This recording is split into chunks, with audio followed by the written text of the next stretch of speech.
ये कहानी है एक ऐसे परिवार की जहां देवरानी हर वक्त काम करती और उसका क्रेडिट उसकी जेठानी ले जाती। ऐसे ही एक सुबह रश्मि रसोई में खाना बना रही थी और उसके खाने की खुशबू पूरी गली में फैल रही थी। तभी पड़ोसन भारती दरवाजे पर आती है। सुधा, ओ सुधा, जरा दरवाजा तो खोल। भारती की आवाज सुनकर सुधा जल्दी से जाकर दरवाजा खोलती है। अरे भारती, इतने सुबह सुबह यहाँ क्या हुआ? सब खैरियत तो है ना? कुछ खास काम था क्या जो तू भागती हुई आई है? नहीं, काम तो कुछ नहीं है सुधा, लेकिन तेरे घर से खाने की इतनी अच्छी खुशबू आ रही है कि क्या बताऊं। मैं तो अपने घर में झाड़ू लगा रही थी, पर इस खुशबू ने ऐसा जादू किया कि मैं खुद ब खुद यहाँ खींची चली आई। मेरी तो नाक जैसे इस खुशबू के पीछे पागल हो गई है। अच्छा, तो ये बात है। हाँ भारती, आज रश्मि रसोई में खाना बना रही है, ये उसी के हाथ का कमाल है। कोई भी बना रहा हो सुधा, लेकिन मानना पड़ेगा तेरे घर में जब भी खाना बनता है खुशबू इतनी अच्छी आती है कि मेरी नाक के बाल खड़े हो जाते हैं। ऐसा लगता है जैसे किसी बड़े राजा महाराजा के यहाँ 56 भोग बन रहे हो। पूरा मोहल्ला इस महक से मदहोश हो जाता है। तू भी न जाने क्या बातें करती रहती है भारती, इतना भी क्या बढ़ा चढ़ा कर बोल रही है। अगर तुझे खुशबू इतनी ही अच्छी लगती है तो यहाँ अंदर आकर हमारे साथ बैठकर खाना खा लिया कर।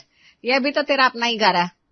हाँ सुधा, वो तो है, तू तो हमेशा प्यार से बुलाती है, लेकिन क्या बताऊं, मेरा बेटा सुबह जल्दी ऑफिस निकल जाता है, इसलिए हमारे घर में सुबह सुबह ही चूल्हा जल जाता है और खाना बन जाता है। अब खाना बन जाता है तो मैं भी उसके साथ ही खा लेती हूँ, क्योंकि मुझे ये बिल्कुल पसंद नहीं कि खाना थोड़ा बचे, क्योंकि अगर खाना बच जाता है तो उसे फेंकना पड़ता है और अन्न का अपमान होते मैं नहीं देख सकती। ये तो अच्छी बात है भारती, अन्न की कदर करना ही सबसे बड़ा धर्म है। अरे पर तू खड़ी क्यों है? बैठ, मैं जरा अपनी बहू रश्मि को बोलती हूँ, तेरे लिए कड़क चाय बना देगी, फिर साथ में बैठकर बातें करेंगे। इस तरह सुधा अपनी बहू से चाय बनवा लेती है और अपनी पड़ोसन के साथ बैठकर पीती है और खूब सारी बातें करती है। समय यूं ही गुजरता है और इसी तरह आस पड़ोस वाले अक्सर सुधा की बहू रश्मि के हाथ के हुनर की तारीफ करते रहते। ऐसे ही एक शाम फिर से सुधा के घर से खाने की बहुत अच्छी खुशबू आ रही थी, तो वहीं भारती अपने घर में अपने मन में कहती है, अरे वाह, आज तो और भी कमाल की खुशबू आ रही है। सुधा की तो सच में किस्मत खुल गई है, जो उसे इतनी गुणी बहू मिली है। खाने की महक से ही भूख 10 गुना बढ़ जाती है। आज मैं नहीं रुकने वाली, रोज रोज सिर्फ खुशबू सूंघकर काम चलाती हूँ। आज तो सब्जी खाकर अपनी आत्मा को तृप्त करूंगी। कुछ देर बाद भारती फिर से सुधा के घर पहुंचती है और सुधा उसे देखकर मुस्कुराती है। आओ भारती, मुझे पता था तुम यहाँ खाने जरूर आओगी। तुम कहो तो तुम्हारे हिस्से का खाना भी बनवा दूं? हाँ सुधा, बनवा ही दे, क्योंकि आज मैं नहीं रुकने वाली। सच में बहुत किस्मत वाली है तू, जो तुझे ऐसी बहू मिली है। तुझे पता है, तेरे बहू की ना पूरा मोहल्ला तारीफ करता है। वो बात तो है भारती। अरे सुधा, खाने की खुशबू ही साफ साफ बता देती है कि खाने का असली स्वाद कैसा होगा। रश्मि के हाथों में तो कुदरती जादू है जो बिना देखे ही पता चल जाता है। भारती और सुधा बातें कर रही थी, तभी रश्मि की जेठानी पायल वहां आ धमकती है। क्या भारती आंटी, आप भी ना सुबह से शाम तक बस तारीफ करती रहती हैं। अब खाना तो कभी चखा है नहीं आपने मेरी देवरानी का, और तारीफ ऐसे कर रही हो जैसे वो दुनिया की कोई बहुत बड़ी मास्टर शेफ हो। अरे पायल, तेरी देवरानी सच में तारीफ के लायक है, तभी तो कह रही हूँ। और मैं क्या अकेली थोड़ी ना हूँ जो ये कहती है। तो बाहर जाकर देख, पूरा गली मोहल्ला उसकी तारीफ करता है। क्या खाक अच्छा बनाती है आंटी। आपको क्या पता घर के अंदर क्या चलता है।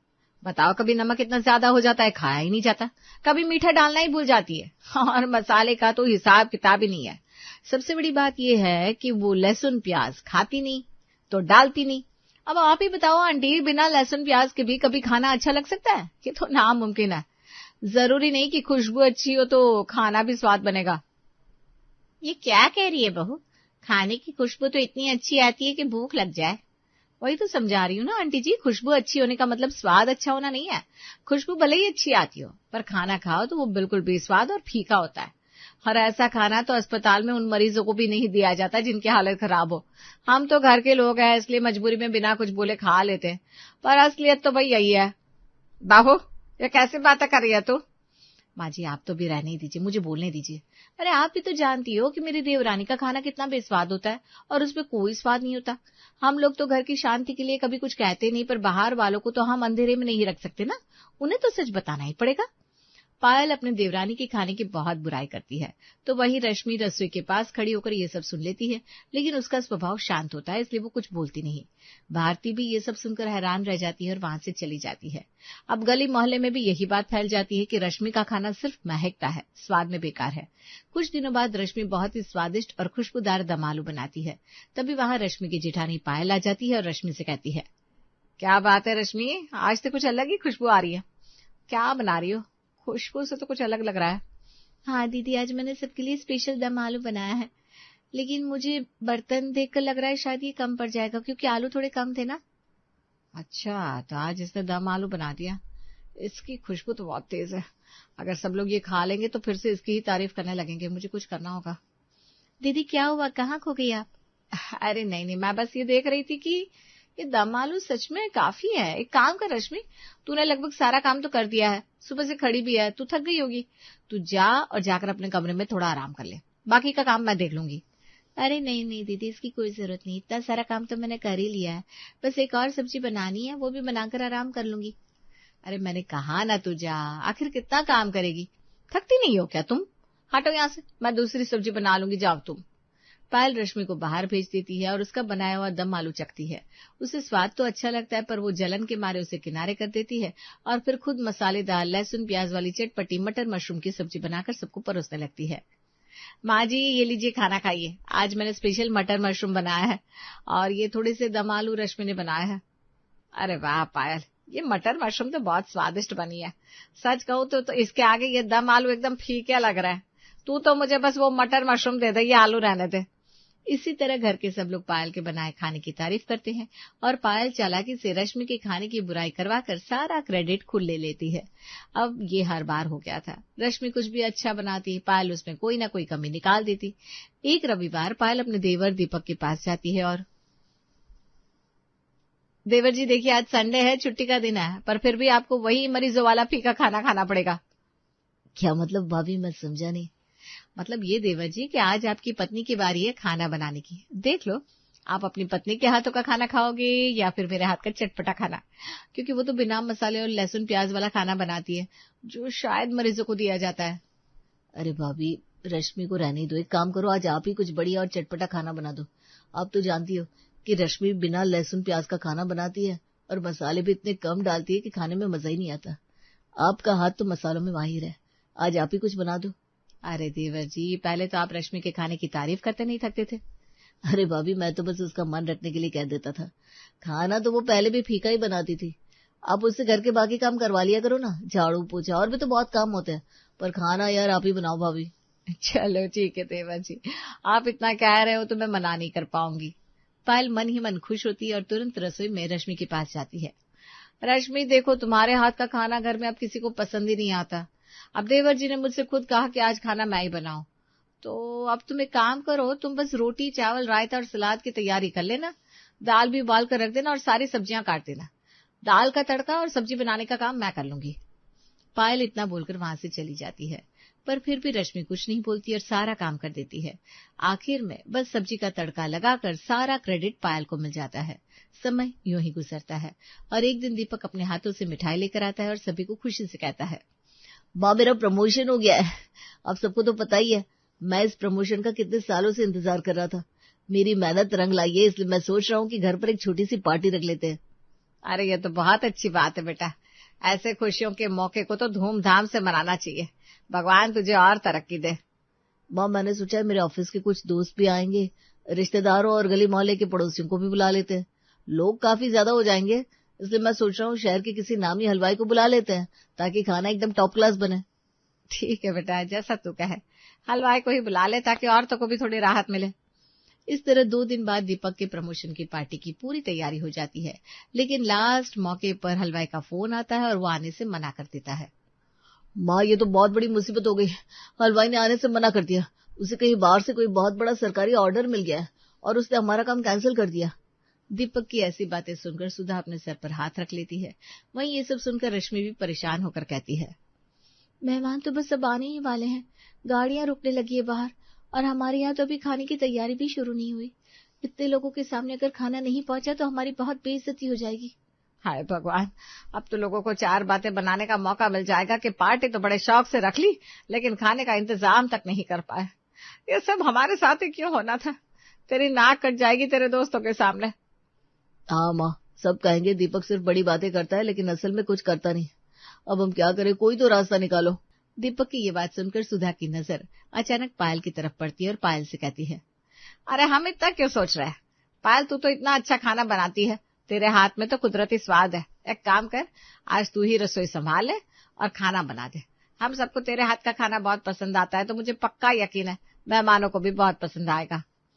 सुधा की ये बात सुनकर पायल के होश उड़ जाते हैं। उसके हाथ पैर फूलने लगते हैं, क्योंकि असल में तो पायल खाना बनाती ही नहीं थी। माँ जी, आप क्या कह रही हैं? आपको अंदाजा भी है कितने लोग आएंगे? अरे क्यों नहीं बना सकती? वैसे भी घर के लोगों को तेरे हाथ का खाना पसंद है। क्या पता तेरे हाथ का खाना दीपक के सीनियर्स को भी पसंद आ जाए। रश्मि तो वैसे भी अच्छा खाना नहीं बना पाते, क्यों दीपक? हाँ भाभी, माँ बिल्कुल सही कह रही है, आप ही खाना बना दीजिए ना। अब मैं क्या करूं?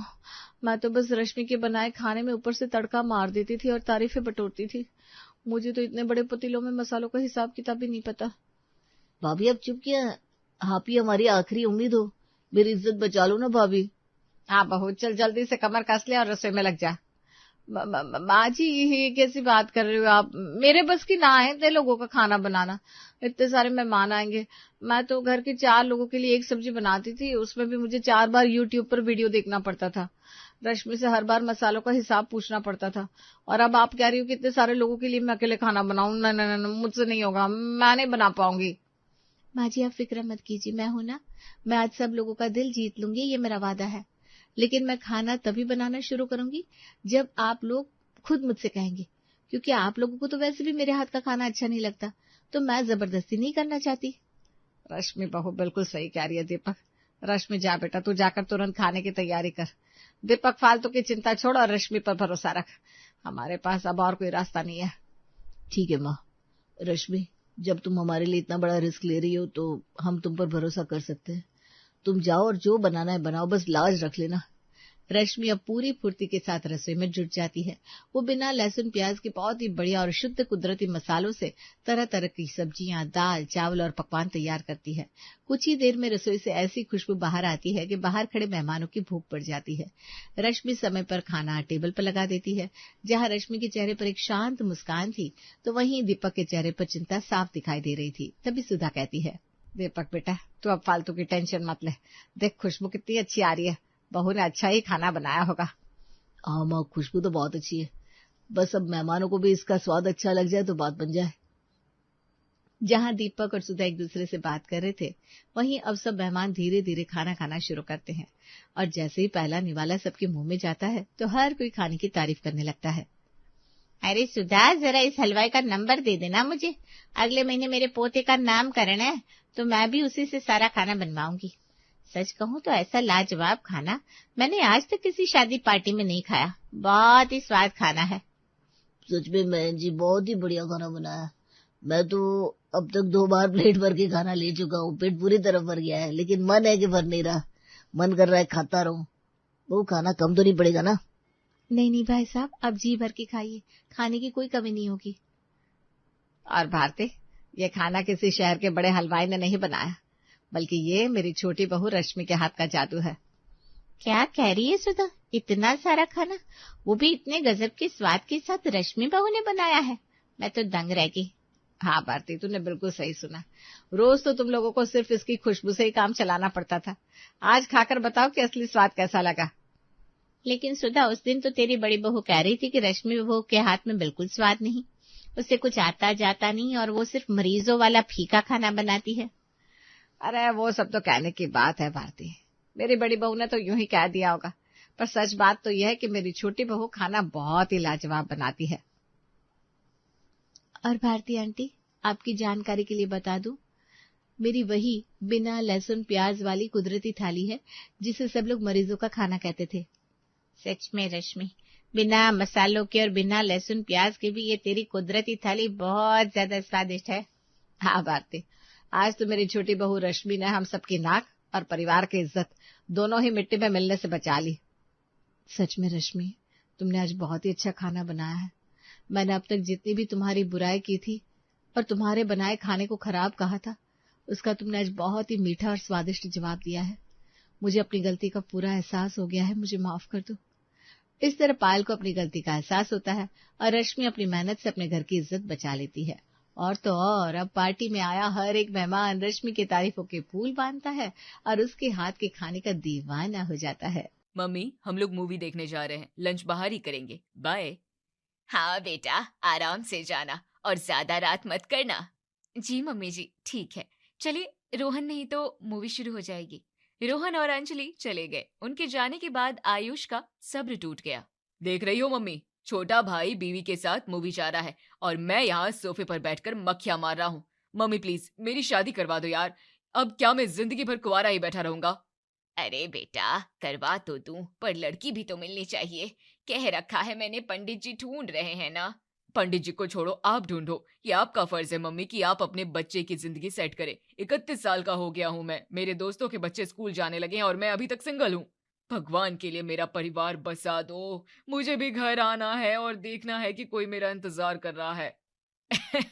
अच्छा बाबा, इतना उतावला मत हो, मेरी बात चल रही है एक जगह। लड़की का नाम मिताली है, 28 साल की है, सुशील है। अगर कुंडली मिल गई तो समझ ले तेरी लॉटरी लग गई। सच्ची? मम्मी, कुंडली वुंडली सब मिल जाएगी, आप बस हाँ कर दो, मुझे और इंतजार नहीं करना। अरे बाबा, मैं भी चाहती हूँ तेरी शादी हो जाए, पर उनकी तरफ से हाँ तो आने दे। भगवान ने चाहा तो ये रिश्ता हो ही जाएगा। सुधा जी आयुष के उतावलेपन पर मुस्कुरा दी। करीब 1 हफ्ते बाद लड़की वालों ने भी हाँ कर दी। आयुष की जिद रंग लाई और उसकी शादी मिताली से हो गई। मिताली स्वभाव से बहुत चंचल और मिलनसार थी। घर में रौनक आ गई थी। रात का वक्त था, पूरा परिवार डाइनिंग टेबल पर था। मिताली सबके लिए गरम गरम रोटियां ला रही थी। रोहन भैया लीजिए गरम गरम फुल्का, और अंजलि तुम थोड़ी सब्जी लो ना। अरे बस कर बेटा, तूने सबको परोस दिया, अब तू भी बैठ जा और खा ले। मिताली अपनी प्लेट लेने किचन की तरफ मुड़ी ही थी कि आयुष ने उसका हाथ पकड़ लिया। मिताली रुको, किचन में बाद में जाना, पहले यहाँ मेरे पास बैठो, तुम भी मेरे साथ खाना खाओ ना। आयुष जी अभी सब खा रहे हैं, मैं बस सबको एक बार और सर्व कर दूं, फिर आराम से खा लूंगी, आप खाइए ना। हाँ बेटा, उसे परोस लेने दे, घर की लक्ष्मी है, सबको खिलाकर ही खाएगी ना। मम्मी, लक्ष्मी है तो क्या भूखी रहेगी? और सब लोग अपने हाथ से भी तो ले सकते हैं, सबके हाथ पैर सलामत हैं। मिताली तुम मेरे पास बैठो, मुझे अच्छा नहीं लगता जब मैं खाऊं और तुम खड़ी रहो, मुझे तुम्हारे साथ ही खाना है। अरे वाह, भैया तो बड़े रोमांटिक हो गए हैं। भाभी बैठ जाइए, वरना भैया के गले से निवाला नहीं उतरेगा। मिताली बेचारी शर्म से लाल हो गई। उसे परिवार के बड़ों के सामने ये खुल्लम खुल्ला प्यार थोड़ा अजीब लग रहा था, लेकिन आयुष की जिद के आगे वो चुपचाप बैठ गई। अगली सुबह गली में सब्जी वाला आया। मिताली दरवाजे पर सब्जी लेने गई। सुधा जी पूजा कर रही थी, इसलिए मिताली ही हिसाब किताब कर रही थी। आयुष अपनी बालकनी से ये सब देख रहा था। भाभी जी, आलू 40 रुपए किलो है, आप पुरानी ग्राहक हो, आपको ठीक लगा दूंगा। भैया क्या ठीक लगाओगे? पिछली बार भी आपने भिंडी में डंडी मार दी थी, इस पर धनिया और मिर्ची फ्री में देना पड़ेगा, तभी आलू लूंगी। अरे ले लेना भाभी जी, आप भी क्या याद रखोगी, हम आपको मना थोड़ी ही करेंगे। इस पर मिताली हंस पड़ी और सब्जी लेकर अंदर आ गई। उसे तो ये नॉर्मल बातचीत लगी, लेकिन ऊपर बालकनी में खड़े आयुष का चेहरा गुस्से से लाल हो गया था। मिताली सब्जी किचन में रखने जा रही थी कि आयुष ने उसे रास्ते में रोक लिया और हाथ पकड़कर कमरे में ले गया। क्या हुआ आयुषी, ऐसे क्यों खींच रहे हैं? वो सब्जी वाले से इतना हंस कर बात करने की क्या जरूरत थी? हंसकर? अरे मैं तो बस बार्गेनिंग कर रही थी, वो थोड़ा मजाक कर रहा था तो मैंने भी हंस दिया। इसमें क्या गलत है? हर लेडीज ऐसे ही बात करती है। हर लेडीज का मुझे नहीं पता, पर मेरी बीवी ऐसे बात नहीं करेगी। मुझे बिल्कुल पसंद नहीं है कि तुम किसी और मर्द के सामने अपने ये दांत दिखाओ। तुम सिर्फ मेरी हो और तुम्हारी हंसी पर सिर्फ मेरा हक है, समझी? अगली बार से सब्जी मम्मी लेंगी, तुम बाहर नहीं जाओगी। आयुष जी, आप ये कैसी बातें कर रहे हैं? वो सब्जी वाला भैया है, आप तो शक कर रहे हैं।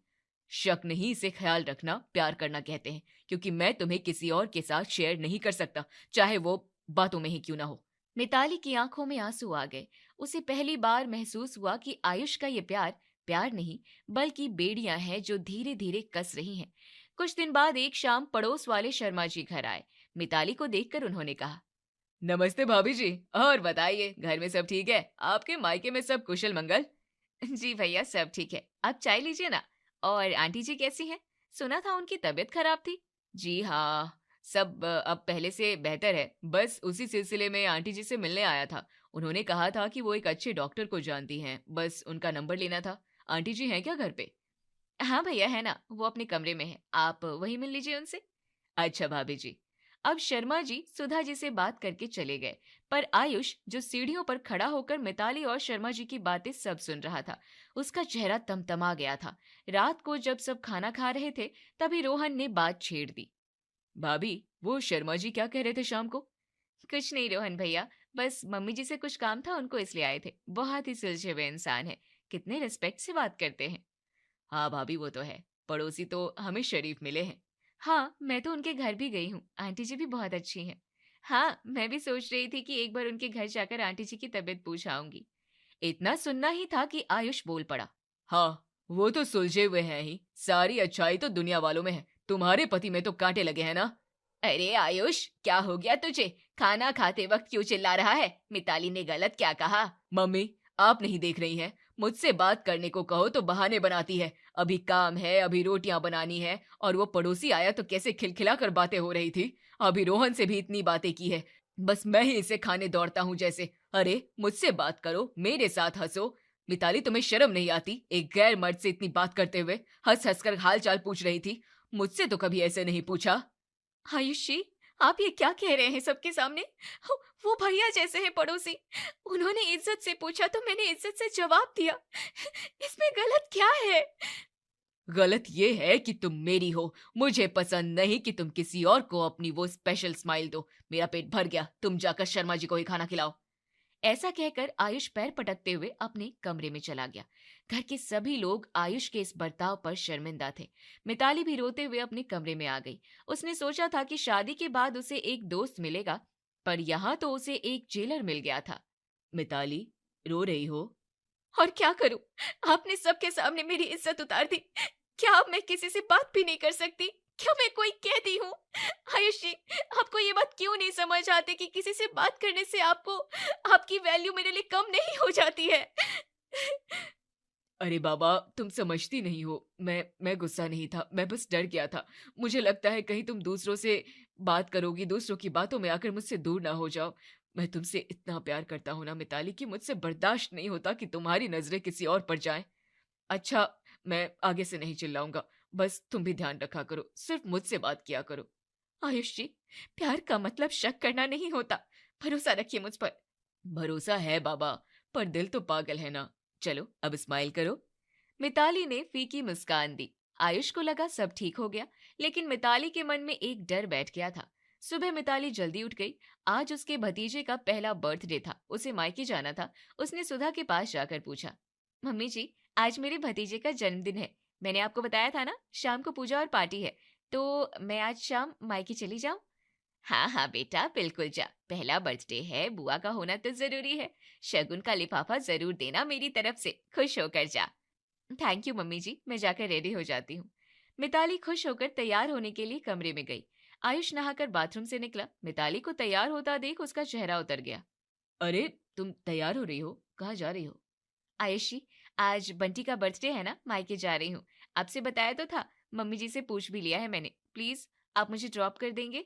मायके आज ही जाना जरूरी है क्या? देखो, मेरी ब्लू वाली शर्ट प्रेस नहीं है, और मुझे शाम को सरप्राइज डिनर पर ले जाना था तुम्हें। तुम चली जाओगी तो मेरा मन कैसे लगेगा? घर एकदम खाली खाली लगेगा यार। मत जाओ ना प्लीज, हम यहीं सेलिब्रेट कर लेते हैं। यहाँ सेलिब्रेट कैसे करेंगे? बर्थडे वहाँ है, सब रिश्तेदार वहाँ हैं, और मेरा मायके जाने का मन भी बहुत है। प्लीज आयुष जी, मना मत कीजिए। मैं कल शाम तक वापस आ जाऊंगी, बस एक रात की तो बात है। तुम्हें बस बहाना चाहिए मुझसे दूर जाने का। अभी शादी को कुछ ही दिन हुए हैं और तुम्हें मायके की पड़ी है। ठीक है भाई, जाओ। जब मम्मी ने परमिशन दे ही दी है तो मैं कौन होता हूँ रोकने वाला। चलो छोड़ देता हूँ, पर याद रखना, मेरा दिल नहीं मान रहा। आयुष ने बेमन से चाबी उठाई। मिताली का एक्साइटमेंट आधा तो वहीं खत्म हो गया था। उसे लगा जैसे वो कोई गुनाह करने जा रही हो। मिताली के मायके में जश्न का माहौल था। भतीजे का केक कट रहा था, डीजे पर तेज म्यूजिक बज रहा था। मिताली बहुत खुश थी। वो अपनी भाभी और माँ के साथ हंस खेल रही थी। उसका फोन उसके पर्स में रखा था, जो शोर की वजह से सुनाई नहीं दे रहा था। उधर आयुष अपने कमरे में बेचैनी से टहल रहा था। हद है, 4 घंटे हो गए, एक बार भी फोन नहीं किया। इतनी भी क्या बिजी हो गई कि पति की याद नहीं आ रही?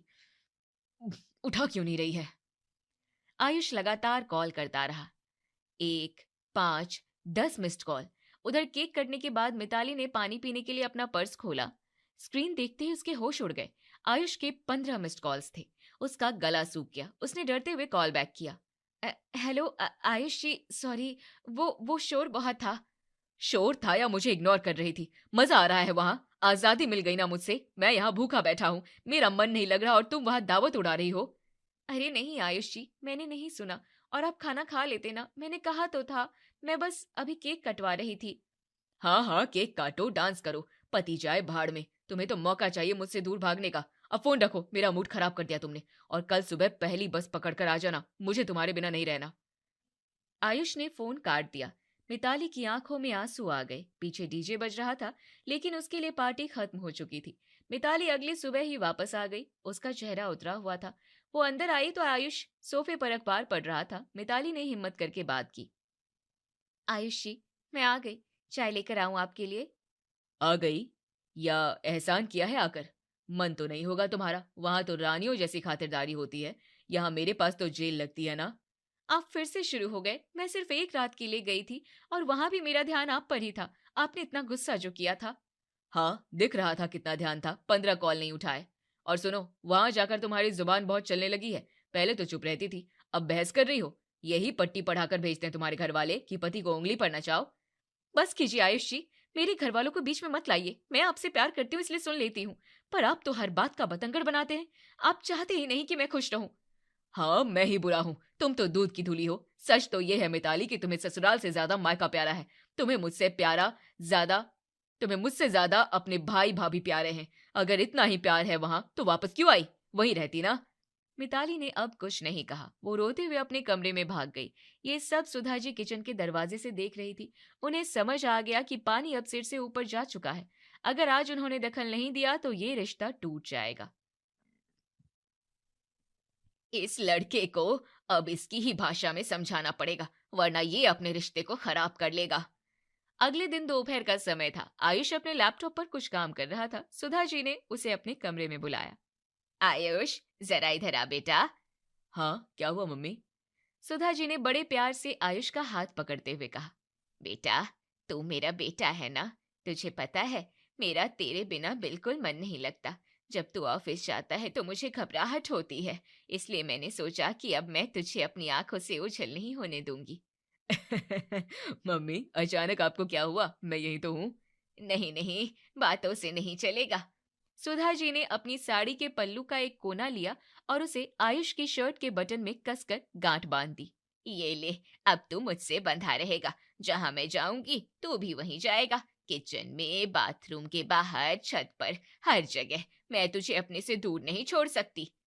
मम्मी, ये क्या ड्रामा है? खोलिए इसे, मुझे मीटिंग के लिए जाना है, काम करना है। मैं ऐसे आपके पल्लू से बंधकर कैसे घूम सकता हूँ? लोग हंसेंगे मुझ पर और मुझे स्पेस चाहिए, मुझे काम होता है। अरे, मैं कुछ भी करूं, पर रहूंगा तो आपका बेटा ही, और आपसे प्यार भी उतना ही करूंगा।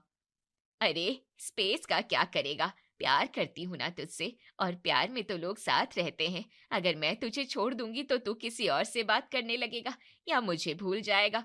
मुझे बहुत इनसिक्योरिटी होती है बेटा, इसलिए चुपचाप बंधा रह। प्यार यही तो है ना? मम्मी, ये प्यार नहीं है, ये पागलपन है। ऐसे गला घोंटकर कोई साथ रहता है क्या? मुझे सांस लेने दीजिए। अच्छा, तुझे 5 मिनट में घुटन होने लगी? तुझे ये पागलपन लग रहा है तो सोच, मिताली का क्या हाल होता होगा, जिसे तू रोज अपने शक और जिद की रस्सियों से बांध कर रखता है। आयुष का हाथ वहीं आंचल की गांठ पर रुक गया। उसे एक झटके में बात समझ आने लगी थी। सुधा जी के सवाल ने उसे झकझोर दिया था। सुधा जी ने धीरे से पल्लू की गांठ खोली और आयुष को सोफे पर बिठाया। आयुष की नजरें झुकी हुई थी। बेटा देख, मैं तेरी माँ हूँ। मैं समझती हूँ कि तू मिताली से बहुत प्यार करता है। तू उसे खोना नहीं चाहता, इसलिए मुट्ठी बंद करके रखना चाहता है। लेकिन याद रख, रेत को जितना कस कर पकड़ोगे वो उतनी ही जल्दी हाथ से फिसल जाएगी। लेकिन मम्मी, मुझे लगता है कि अगर वो मायके जाएगी या दूसरों से बात करेगी तो हमारे बीच दूरियां आ जाएंगी। मायका उसे ज्यादा प्यारा है। पागल है क्या? दूरियां मायके जाने से नहीं, बल्कि रोक टोक करने से आती है। शादी का मतलब जेल नहीं होता आयुष। वो एक जीती जागती इंसान है, कोई सामान नहीं जिसे तू अलमारी में बंद कर दे। उसे भी अपना स्पेस चाहिए, उसे भी हक है कि वो अपने मम्मी पापा से मिले, अपनी सहेलियों से हंसे बोले। अगर तू उसे उड़ने की आजादी देगा तो वो शाम को लौटकर तेरे ही पास आएगी, लेकिन अगर तू उसे पिंजरे में रखेगा तो वो सिर्फ मौका ढूंढेगी भागने का। शायद आप सही कह रही है मम्मी। मैं इतना पॉजिटिव हो गया था कि मुझे उसका दम घुटना भी प्यार लग रहा था। मैंने उसे बहुत रुलाया है ना। बहुत। अब जा और अपनी गलती सुधार। प्यार उसे कहते हैं जब सामने वाला खुश रहे, ना कि डर कर रहे। जा, उसे बता दे कि तेरा प्यार बंधन नहीं बल्कि भरोसा है। आयुष ने माँ के पैर छुए और एक नई समझ के साथ कमरे से बाहर निकला। उसे अब समझ आ गया था कि उसे क्या करना है। मिताली अपने कमरे में खिड़की के पास बैठी बाहर देख रही थी। उसकी आंखों में अभी भी उदासी थी। उसे लग रहा था कि अब उसकी जिंदगी बस आयुष की डांट और पाबंदियों के बीच ही गुजरेगी। तभी दरवाजा खुला और आयुष अंदर आया। मिताली, अपना बैग पैक कर लो। क्यों, अब क्या हुआ? मैं तो आ गई हूं ना वापस, अब कहाँ जाना है? अरे घबराओ मत, मैं तुम्हें घर से नहीं निकाल रहा, तुम्हें मायके जाना है। मायके? लेकिन मैं तो सुबह ही आई हूँ और आप तो गुस्सा थे। हाँ, मैं गुस्सा था क्योंकि मैं बेवकूफ था। मिताली, मम्मी ने आज मेरी अकल ठिकाने लगा दी। मुझे समझ आ गया है कि मैंने तुम्हें कितना परेशान किया है। तुम्हें अपने भतीजे और घर वालों के साथ वक्त बिताना था और मैंने तुम्हें यहाँ बुला लिया। काफी दिन हो गए तुम्हें चैन से मायके में रहे हुए। जाओ, 2-3 दिन आराम से रह कर आओ। अपने मम्मी पापा भाई भाभी सब से मिल लो। मिताली को अपने कानों पर विश्वास नहीं हो रहा था। क्या ये वही आयुष है जो कल फोन पर चिल्ला रहा था? सच में आप मुझे जाने देंगे? बाद में लड़ाई तो नहीं करेंगे? नहीं मिताली, आज के बाद मैं तुम्हें मायके जाने से कभी नहीं रोकूंगा और ना ही किसी से बात करने पर टोकूंगा। पर हाँ, जल्दी आना, क्योंकि मेरा दिल तुम्हारे बिना सच में नहीं लगता। अब मिताली की आंखों में खुशी के आंसू आ गए। उसने तुरंत आयुष को गले लगा लिया। Thank you Ayush, thank you so much. मैं बहुत जल्दी आऊंगी। अरे पगली, थैंक यू किस बात का? और डरने की कोई बात नहीं है। अरे कहीं पर भी जाओगी, घूम फिर कर आओगी तो मेरे पास ही ना। तुम मेरी हो, ये बात अब मुझे किसी को साबित करने की जरूरत नहीं है। कमरे में अब उदासी नहीं बल्कि राहत और प्यार की हवा थी। मिताली खुश होकर अपना बैग तैयार करने लगी और आयुष उसे जाते हुए देख रहा था। इस बार शक के साथ नहीं बल्कि भरोसे के साथ। उस दिन आयुष ने सिर्फ अपनी बीवी को मायके नहीं भेजा था, बल्कि अपने रिश्ते को एक नई सांस दी थी।